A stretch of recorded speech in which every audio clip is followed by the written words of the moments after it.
Hello, I'm Shieldwall100 and welcome back to my gaming channel and my games room for another Batman Miniatures game battle report. Today I've got two very familiar crew leaders in Batman and Bane, Batman crew and Soldiers of Fortune respectively. However, I'm mixing it up a little bit because they both had some relatively recent, although not strictly speaking recent, additions to their henchman allowances. The Batman crew has the quick response team, a rehash of an older set, and the Bane's crew has got a few more updated crew henchman types as well to take in, and I wanted to put them both through their paces and see how it changed the game basically with these two reasonably familiar crews. The board is laid out as you can see, and I'm going to get on now with telling you who's in each crew. As you can see, the Batman crew has my favourite Batman in it, possibly favourite, the one I know the best, I think. The old bedsheets Batman from the Back to Gotham starter, do like him, and he's a very effective leader, and I'm kind of used to him, and everyone knows him. The quick response team consists of Aaron Cash and a group of SWAT officers across the lot of them. They're mostly equipped with firearms. There is the riot gun in there of old, and it's all heavy guns and a lot of funding used up taking these models. They've all got the elite ability, so you can only usually take one, but Aaron Cash sidesteps that with his elite leader trait. And I'm looking forward to seeing them in action. And it's not all SWAT. We've also got Detective Harvey Bullock, who's come in for the win, shall we say, and he's brought his donuts to a gunfight. Let's see how that goes for them, but I do like Harvey. He's a really handy model to have. And on Bane's side, you can see I'm taking the big leader type Bane there. I'm not taking the insane one who's snapping Batman's back or any of the other variants. I'm going for the one I like the most. He's a bit maligned because of his low defense, but he does have a lot of hits, and he's got some decent rules which make him better at actually leading his crew, and I think that's important for the game and makes for better battle reports, really, if you ask me. His extra henchman set comes with five models, instead of the Batman crew's 4. And they're all pretty handy. You've got good mixture of people who support in terms of medics and people with coordinate traits, and you've also got big smashers with a hammer and a guy with a shotgun, which is really good now with its set of rules, and just generally useful henchmen to have, but not massively overpowered henchmen like some of the other Soldiers of Fortune you get, which makes them quite expensive in their own right and limits the number of models you get in the crew.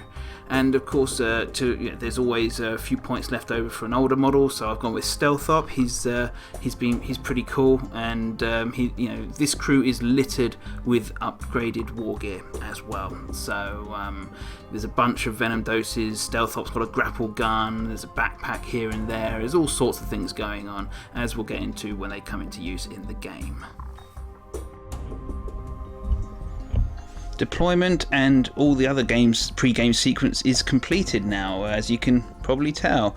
Right, let's see who's where. The actual street furniture deployment with the lamppost and the sewer markers kind of favours Batman, I think, if you think that Bane's trying to close, because all the sewer markers are basically out in the open still, so still it'll be hard for them to sneak around behind people's backs. Anyway, talking of sneaking, Batman is right in the middle actually this time. He's fairly confident that he's not going to be spotted. This model has Master of Stealth, so he can basically stand here and act like he's a statue, and everyone just ignores him pretty much. Right, the rest of the quick response team SWAT officers are up here. Sniper Lady is up here as well. She's got the scope, so she doesn't have to worry about the night distance limiting her line of sight. She can basically see almost the entire board, or at least a great majority of it. She will dominate if left unchecked. We've got another guy down here, the one with the riot gun, and Harvey Bullock has snuck forward using the undercover rule to grab himself a slice of pizza. What a legend, hey? Yeah, okay. Let's move around, because it'll be easier there to show you where Bane's crew is. Here we are. The Soldiers of Fortune are actually kind of, apart from two down here, we've got Stealth Operative and the Stun Baton Lady. And yeah, it is down here because she's got a radio. She doesn't need to worry about proximity to the leader. And Stealth Op wants to go this way because he's got sneaky plans with the grapple gun that he's purchased. Yeah. But the rest of Bane's crew is kind of comically hiding behind this lorry here, once discussing what to do next because of all the guns being pointed down this road. But there is a sewer just there, so maybe they'll make use of that. Okay, so that's deployment all finished. Let's get on and do some moving. It's been a long time since I played this game, so please excuse me for any foibles that crop up. Take the lead and raise the plan phases are both completed for round number 1.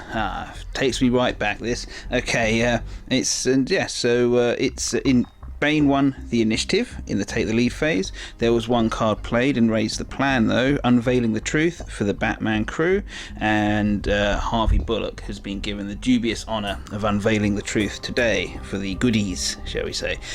Who got initiative audacity? Well, on the Batman crew side it was Harvey Bullock, Batman of course.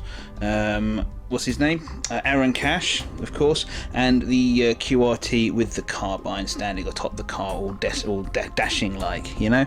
Right, we'll move around to show you what Bane did for Audacity. I forgot to mention that Stealth Op has actually got undercover as a rule, so he was able to move forwards a bit, so he's starting here, not further back here. Okay, he got Audacity though, for use possibly of his grapple gun. And then a bunch of guys over here, Bane and Knife Guy, got it because they both got coordination and therefore can use special actions to help out the rest of the crew. And we went with Ted Hunter as well, guy toting the old shotgun here because he's got a gun, and it might just allow him, you know, having Audacity might just allow him to squeeze off a shot as well during the course of the turn as well. Okay, yeah. First turn Audacity is always a little bit confusing for me. I never really have a very good plan for it, to be honest. Make sure your leader gets it. That's what I've learned. Okay, that's that. We're going to move on to the execute the plan phase of round number 1. Let's do some moving and clobbering and placing of suspects.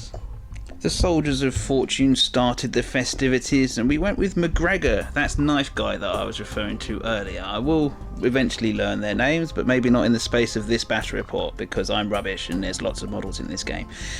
There is now. Okay, he went first. He had Audacity. He was back here. Hurrah. Okay, first of all, he used his movement action to get to the sewer, and he used coordination on Big Hammer Guy, whose name escapes me and is over the other side of my table.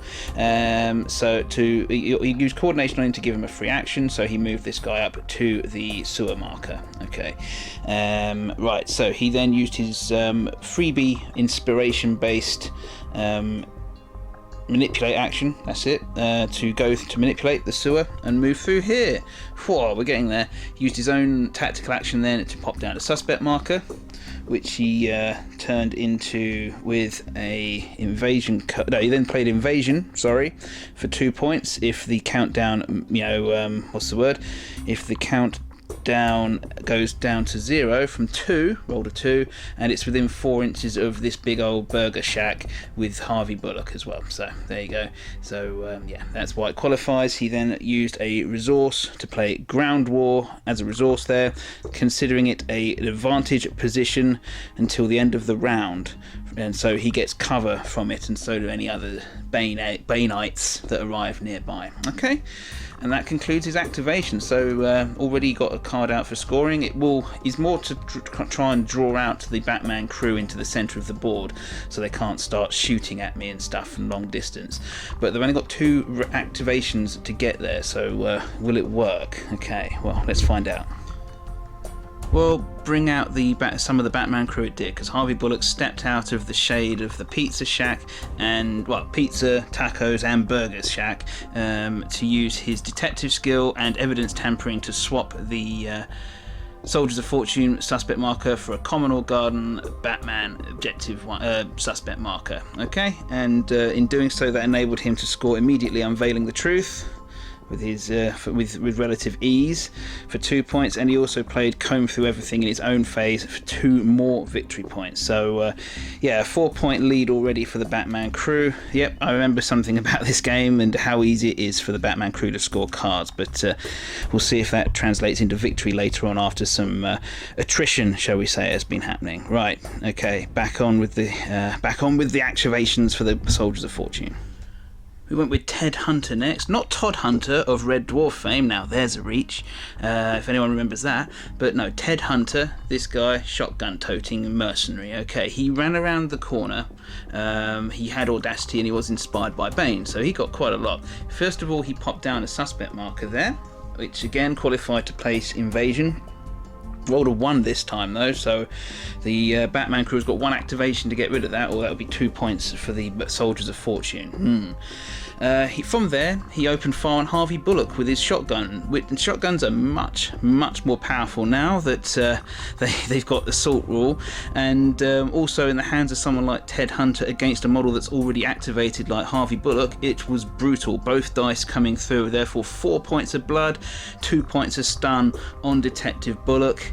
It's happening again. Can't keep this guy alive. And add insult to injury, the strength die came up as a 6. So as you can see, Harvey is knocked down and therefore very vulnerable at this point in time. So yeah, not a great time for the detective there. Anyway, after that, Ted then had a special action to use of his own, which meant he was going to use tracking, and tracking has been changed. I noted before I started playing. He actually picks up this enemy suspect marker, which Harvey just put down within 4 inches, and gets to move himself 4 inches. So he's gone forwards and sort of semi-taken cover next to these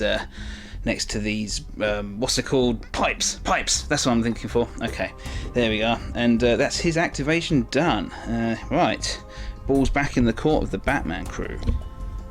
I think the Batman crew wanted to remind Bane exactly who's holding the guns in this town of Gotham City of Gotham, and they activated SWAT QRT 3 here with the sniper rifle. Yes, and she used it. She shot at the rather large thug who just moved into base contact with the Sumarker down the way, and yes, so it's devastating, which means it gets an extra strength die. So even though the big lug has got himself a bulletproof vest, she still had 2 dice to use. They both duly came up with lovely 6s, and the Batman crew played non-lethal ammo as an objective, which turned all the blood damage to stun, which lumped a whole bunch of stun damage onto the big guy. Even though he's large, he still took 5 points of stun damage, and you can see he's KO'd because he only has 5 willpower. So yes, this non-lethal ammo would have made it so that he's been taken out of the game rather early. Well, for the time being at least. He'll probably come round in the next phase, but we'll see, won't we? Okay, right. Let's well, that's 2 points scored for the Batman crew, and that concludes her activation. She did not have audacity, and she's not using her radio, so she's not putting down a suspect marker. The counter here ticks down to nothing. So Bane's crew does score 2 points for invasion, so they're also off and running as well. But yeah, I think that was a good activation for the Batman crew. Took out a big guy who hasn't activated yet and who could potentially have done some clobbering this turn. Right, that's that. We're going to get back to Bane.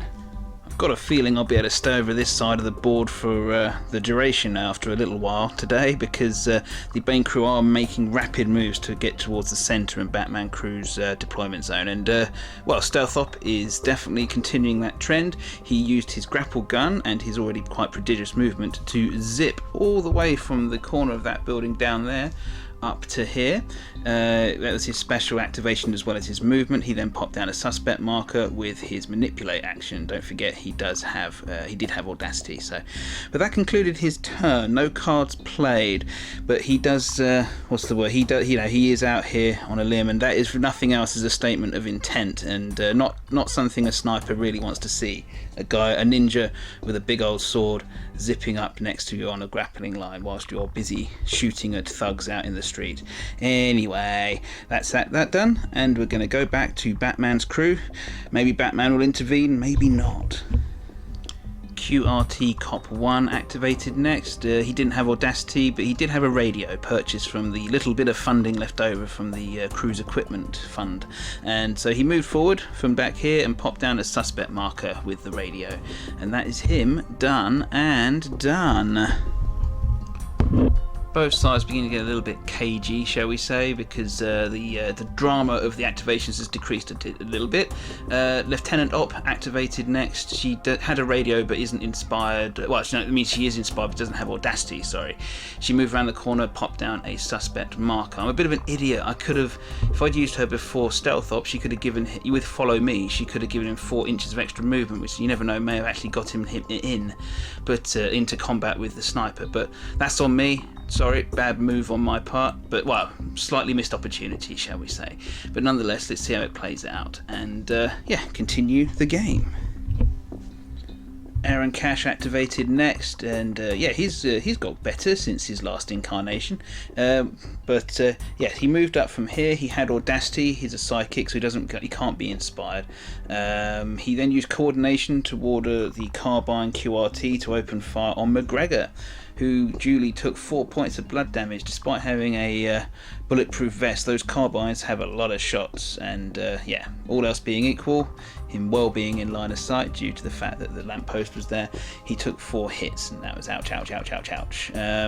Then just to leaving him on 1 point of endurance remaining as well.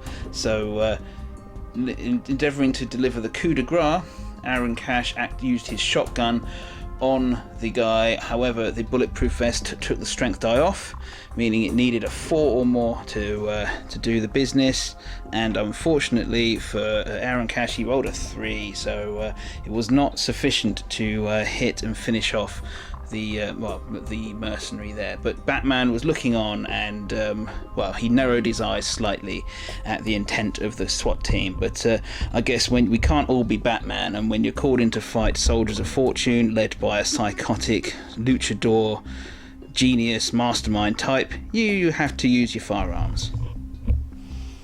The paramedic activated next for the soldiers of fortune side, and excuse me while I just pop down an activated marker next to him for my own reference. Okay, he moved up to the big guy and then popped down a suspect marker, activating his paramedic ability, which removed 2 points of stun damage from the big guy, moving him from knocked out to knocked down, so he can activate again this round if he wants to, which is cool. I'd only just seen his rules, and that's really good for this guy. Yes, he has been forced to sort of play his hand a little bit early and get on with it over here rather than being able to do it in the mixture, but that's pretty sound, and this guy is good. He didn't have Audacity, so he can't use his special action to take 2 more points off, but oh well, we'll see what the rest of the turn has in store. There was one thing to say, but free-for-all was played as objective in this phase for the Bane crew for 2 points. Have more, so at the end of the turn they have to have more friendly models than enemy models not knocked out within 4 inches of the centre of the gaming area, which is just about here where Ted Hunter is looking at right now. So that sort of puts down the gauntlet for the final part of this this phase, okay, when models can move around freely. Right, let's see what happens then. Will Batman crew have to be sucked into the middle, or will they just let 2 points go begging? Well, Batman decided it was time to get involved, and since there's a free-for-all in the middle, as played by that last card, he used his Batclaw to zoom into the middle and KO'd Ted Hunter straight away with a nasty sneak attack.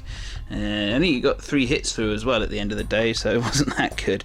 It was enough to do that. After that, he played They Won't See Me Coming for 1 victory point as a as an objective, and I do know that this card is better used as a resource. Certainly at the beginning of the game you get a lot out of this card if it comes up, but just wanted to really put the thumb screws on the Bane crew and keep scoring those cards. Bit of a duff hand for the Batman crew at the moment. They just want to sort of like free up some real estate in the hand at the moment, and that was one way of doing it. Bane up next for the Soldiers of Fortune, not quite the turn he had envisaged, unfortunately. He tried to use Search and Destroy, the resource on there, to get an extra 4 inches of movement, but was not to be. After using his Venom Dose, the Batman crew played Get Them Off the Streets as a resource to nullify it, so he didn't get his speed boost, unfortunately, so he's stomping around a little bit further back than he wanted to be. He could have been right in the mix if he'd got lucky. Well, if he'd been allowed to play that card. Was not to be, so he moved forwards and then used his coordination to get this big thug off his feet, so he's no longer knocked down either.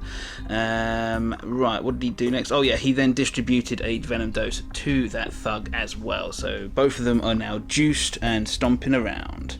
But unfortunately, that was it. So yeah, that free-for-all card that the Bane crew played is looking a little bit ropey at the moment. Okay, QRT2, I think it is. Yes, the guy with the carbine. He used his last ammunition to open fire and finish off McGregor with one hit, just on the bulletproof vested guy. But that was it. Took him out with one last hail of bullets. So first kill to the Batman crew. Right, next up, he moved down, obviously, to here. He's now going to use... He has tracking, much like the other guy, and he did have audacity, as well as being inspired by Batman, who was close enough. Oh, he's got radio anyway, doesn't matter. He's going to use that to pick up the enemy suspect marker with tracking.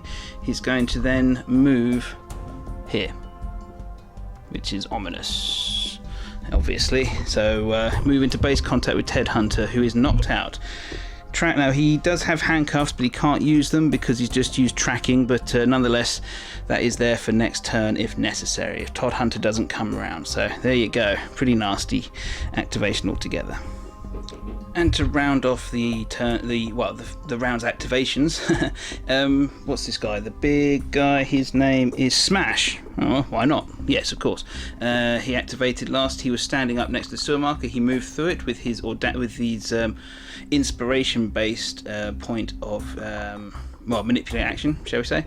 And then he used his tactical action to thwunk the prostrate Harvey Bullock and hit him for a big amount with that big old hammer, taking him out of action on medical grounds and putting the score at 1-1 for kills. Okay, and that's that really. There's no cards to play.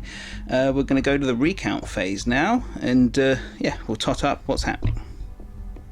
A fairly timid recount phase in terms of cards played. I checked free-for-all to see who scored it, and it did not go to the Soldiers of Fortune, so they do not score 2 points. They have this guy who's worth 2, but there's Batman and the QRT bloke there who nullifies him out, and that's it really for the centre of the board. So free-for-all does not score for the Bane crew, unfortunately for them.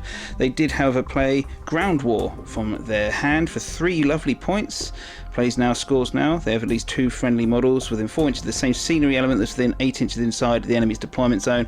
They have this chap up here who counts as 2 models. He is a tough guy, and therefore he counts, and this building definitely counts, and so they count for scoring 3 points. Lovely for the Bane crew right there.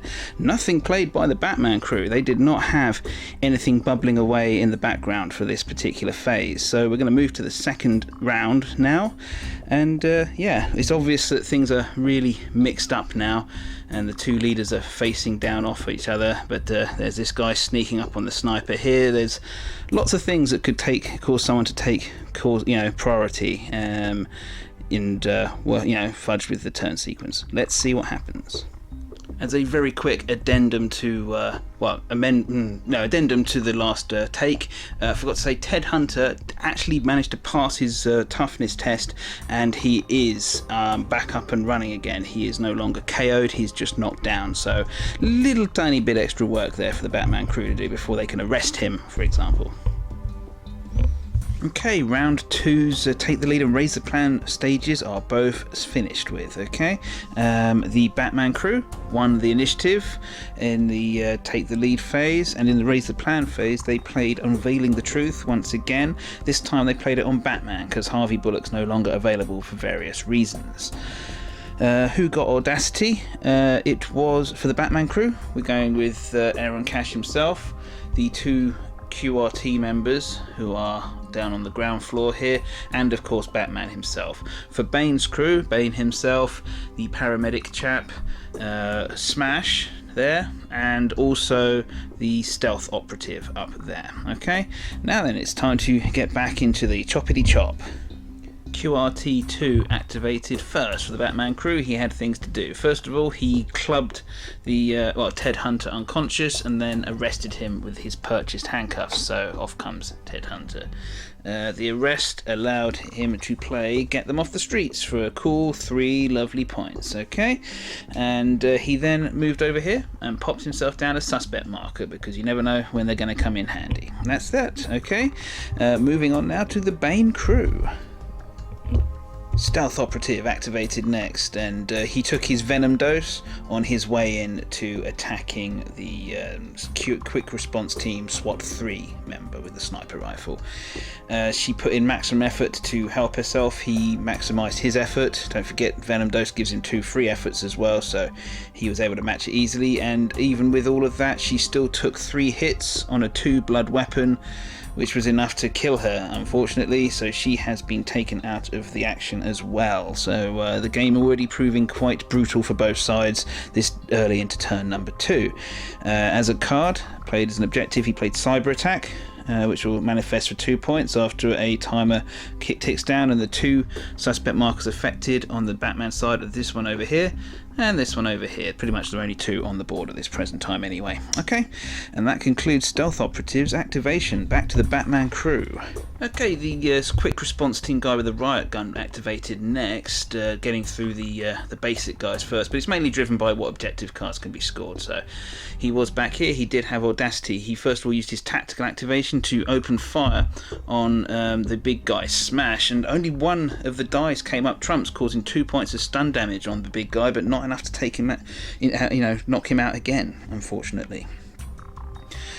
He then moved over here and popped down another suspect marker, okay, and as you can see, it was going to be a snitch. The card was all primed and ready to go, okay, from the hand, but unfortunately Bane wanted to play Ozito instead, and this does say, the warning does say, is immediately replaced by an Ozito marker, so that to me made it sound like it happens first.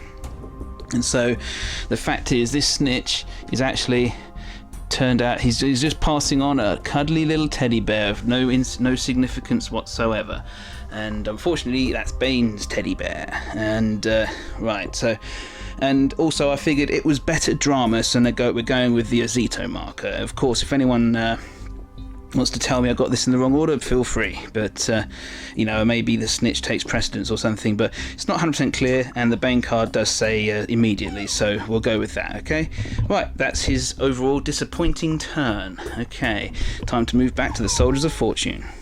Bane decided to take matters into his own hands, and the Dark Knight was tantalizingly in reach, so he stomped forward. But he thumped Batman for a whopping 7 points of stun, both sides maximizing their effort, and Bane being very difficult to block, being attack 6 and all. He then used his special action to coordinate Smash, who was here around the corner. There he was, you see? Okay, and so Smash, who's now teetering on 1 point of willpower remaining at the moment, is now round the back there, out of the sight of Aaron Cash, who's got a shotgun and various other things he can do. Anyway, so there you go, that's Bane's activation done. Didn't play any cards, but certainly he's going to put a dent in the Dark Knight's bumper. Well, Batman activated next, recognising he was in the middle of a bit of a dangerous place, and he basically decided that it was best not to go trading blows with Bane. It's not the way to win. Bane's got 19 points of hit points basically, compared to his not as many as he had before, so it was just not going to happen. You could definitely put a dent in Bane, but he'd probably go down before he had a chance to finish him off. So he moved off. He actually took his frustrations out on the medic. He's about the points balance, and taking out the medic will probably actually it will reduce Bane's overall number of activations and actions and ability to play cards, etc. And also that medic's just taking damage off of his other models. So this medic has got to go, and he's easily KO'd by the Dark Knight, who did another sneak attack. That Master of Stealth rule's amazing. And yeah, I mean, on Endurance 4, it's unlikely that that medic will be getting back up again anytime soon. Probably, statistically not likely this game. Anyway, that concludes Batman's activation. Back to the Soldiers of Fortune. Lieutenant up for the Bane crew, and she didn't have Audacity, but she did have a radio, so she was inspired by Bane. She didn't have a massive turn, she just moved forward and put down a suspect marker, which enabled her to play, as you can see from the countdown there, Invasion again. And yeah, so if that countdown reaches 0, as you can see there, that will score 2 points for the Bane crew, much needed points at this stage of the game. Yeah, and that's that for her. I think we're going to move now to the Batman crew, and I think it's just Aaron Cash to go. Yeah, it was Aaron Cash, and he moved forward, and he's about scoring points. So he popped down a suspect marker, having moved forwards. He had Audacity, he put down a snitch. Nice and simple, and it'll be very, very difficult for the Bane crew, Soldiers of Fortune, to stop this one coming through so late on in the turn. So there we go, yeah. And that's that. Oh, I forgot to mention, a little bit earlier in the turn, Cyber Attack had counted down to 0. Both of the 2 Batman suspect markers affected were still in place, so 2 points has scored for the Soldiers of Fortune crew. Just forgot to mention it, that's all. Right, back on with it. And it was indeed Smash to go last. I picked up the Burger Shack for now, and so I can show this on the screen. He activated, he had Audacity, and he was inspired by Bane nearby, so he popped down a suspect marker first on the other side of the Burger Shack from this chap here, enabling him to play Black Ops from the hand for 2 lovely points. Okay, there you go.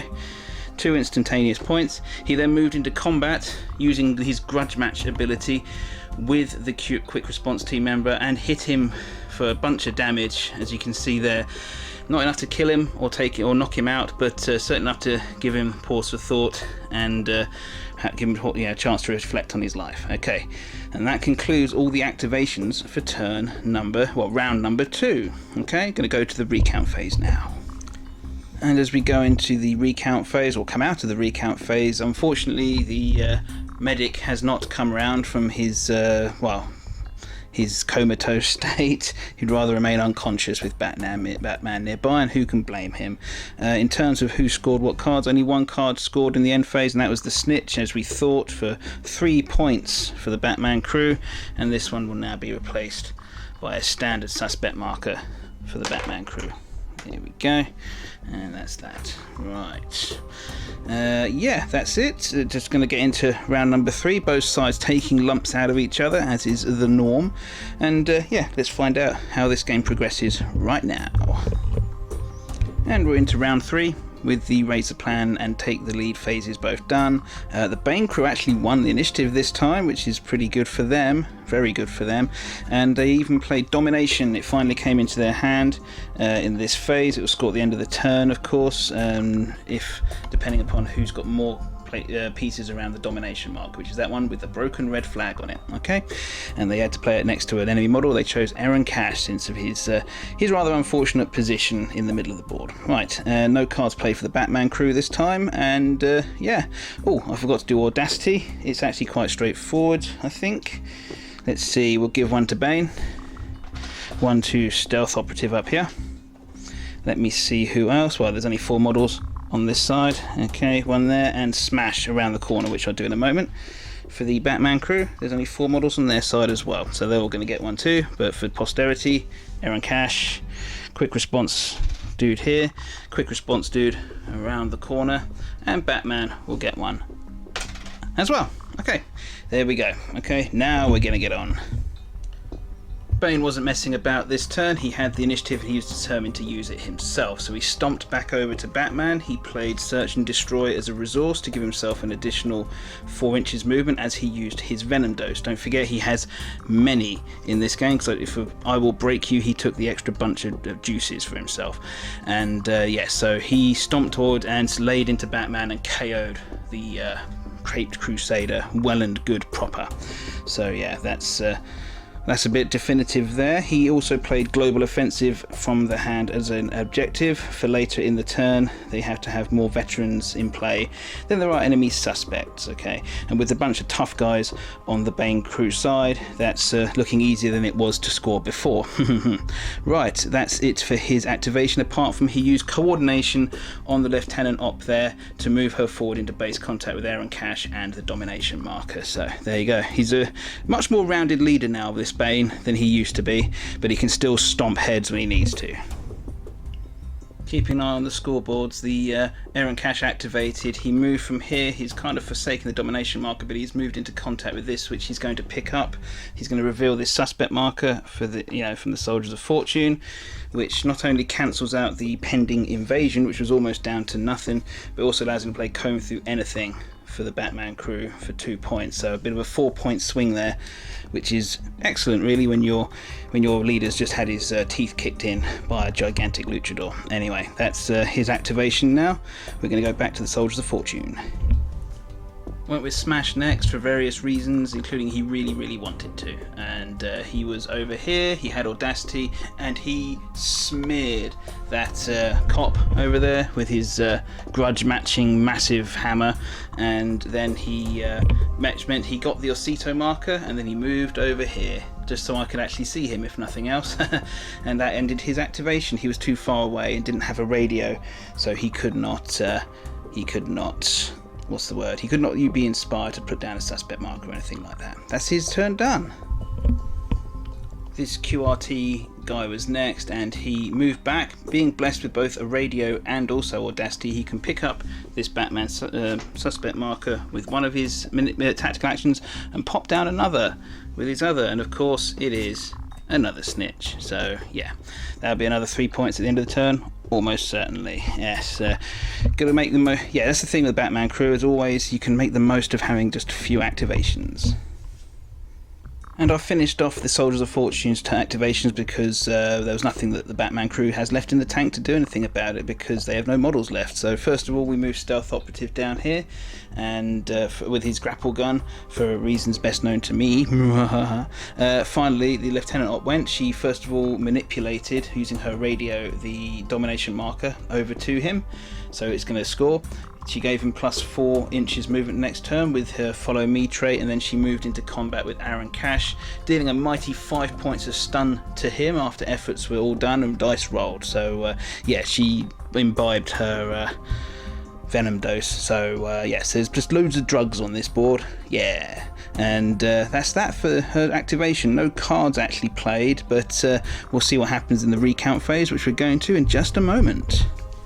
Round 3's recount phase done, and lots to recount. So first of all, Batman obviously, well, inevitably did come round from being KO'd, so he'll be available next turn, albeit knocked down and with only 1 point of willpower remaining. The medic, unfortunately for the Soldiers of Fortune, did not come round statistically, so he'll be out for the remainder of the game. It's the final turn next. Okay, who's next? Oh yes, cars to score. Well, the Snitch obviously scored for 3 lovely points for the Batman crew, and yes, but however, that's where the good news ends for them, because the Domination card scores for 3 points for the Soldiers of Fortune. The Global Offensive definitely scores because they have loads more veterans in play now, especially since the Tough Guy rule gives them multiple models on several of their characters, so that's good. And finally, Ground War came out from the hand to score another 3 points for them, as scored by the Stealth Op, counting as 2 models, and the Batmobile is certainly meets the criteria for such a piece of scenery as required. So that's a 9 points there for the Soldiers of Fortune and only 3 for the Batman crew. So it is possible to score heavy with this Soldiers of Fortune deck, and they're certainly fun to play. Anyway, let's get on with round number 4 and see who can eke out those last few points with the models they've got left. Right, well, here we go. It's time to finish off this game, and in the first 2 phases we got some stuff to say. The Soldiers of Fortune crew played Domination in the Take the Lead phase. The Domination counter is once again next to Aaron Cash, lucky him. Who's next? Oh yes, and the Bane crew lost the role for initiative, so the Batman crew is going to be taking the crucial first activation. It might enable some points either way. Right, the Audacity is very simple. Every model that is still active on the board has a point of Audacity. Hurrah! Nice and simple, straightforward. And we're going to get on with the Batman crew. Batman activated first. The Batman crew's in an unenviable position of whichever of their models goes first will leave another one high and dry and ready to have the absolute snot beaten out of him. So yeah, not a fun time. So we went with Batman. He can score some good points this turn. He woke up and activated his Batclaw. So he had to move first, of course, because he had to stand up. So he had to move over here. Still had his manipulate action left, so he's going to use his detective trait to manipulate and remove this suspect marker, enabling him to play Wrong Place Kid. Harvey Bullock's card doesn't have to be scored by Harvey Bullock, and yeah, certainly meets the criteria of that, but 3 points at this stage of the game. Both crews being very close. That's a big kicker, that one, and that concludes Batman's activation. Well, with another sense of grim inevitability, the Lieutenant Op went next. She's had a pretty good last couple of turns. She finished off Aaron Cash, beating the crap out of him with her electric stun baton, and then she used her radio to move the domination marker into the middle of the board, and then she moved there herself and then played free-for-all from the hand. So at the end of the turn it's going to be who's got more models in the centre, and that's probably going to be the Soldiers of Fortune. There's only one more Batman crew model to go, and he's really not in a position to contest that. So yeah, pretty good. So yes, let's have a get on and see if he can get some more points. Not really such a good turn for QRT squad member though. He's one of those henchmen with only movement 8, which is a surprisingly big difference considering many of them are now movement 10. But yeah, he was just too far away. I was considering moving him into batoning range of the big guy, who's still smarting from some damage earlier in the game in the hopes of taking Ozito off him, but he just didn't have the movement to get in, even with the extended reach on that baton. So he moved around the back and popped down a suspect marker, and that concludes the Batman crew's activation. So we'll finish off with all of the Bane crew, and I'll come back to you in just a minute. Okay, and the hits just kept coming, and they just kept coming, as the time-honoured phrase goes. Right, so first of all, Bane activated, stomped over to the Dark Knight and smashed his face in using another Venom Boost, which gives him Search and Destroy for 2 points. 2 lovely points.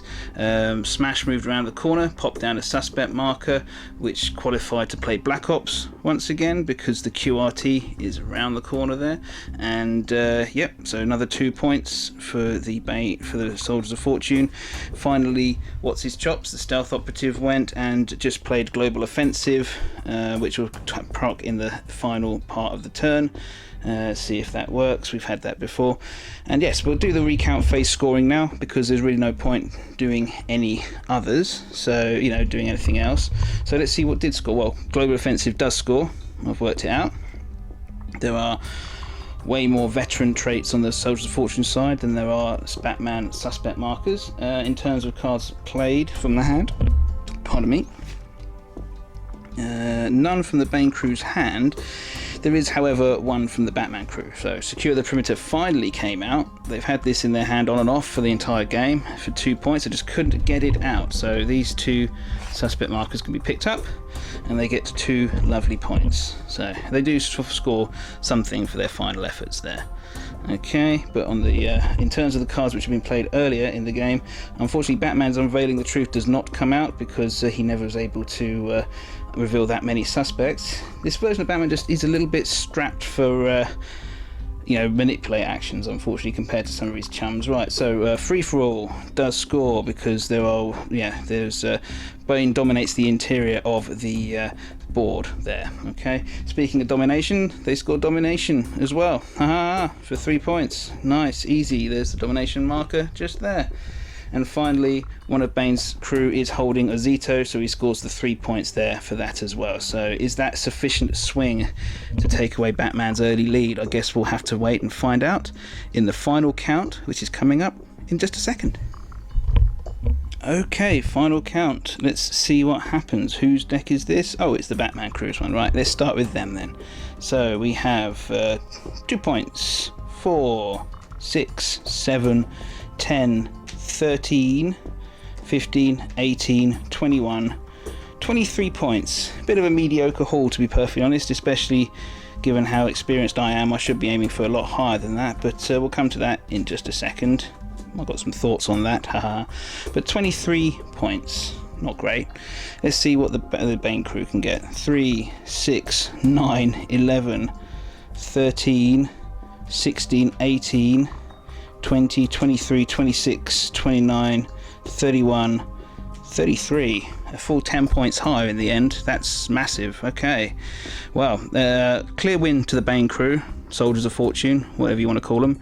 They dominated this game really as soon as their models got into close range, and Bane was always a beast. He took away Batman's ability to play the board as much as he wanted, quite as well as he wanted to. So maybe I was a bit stupid with how I handled the Batman crew.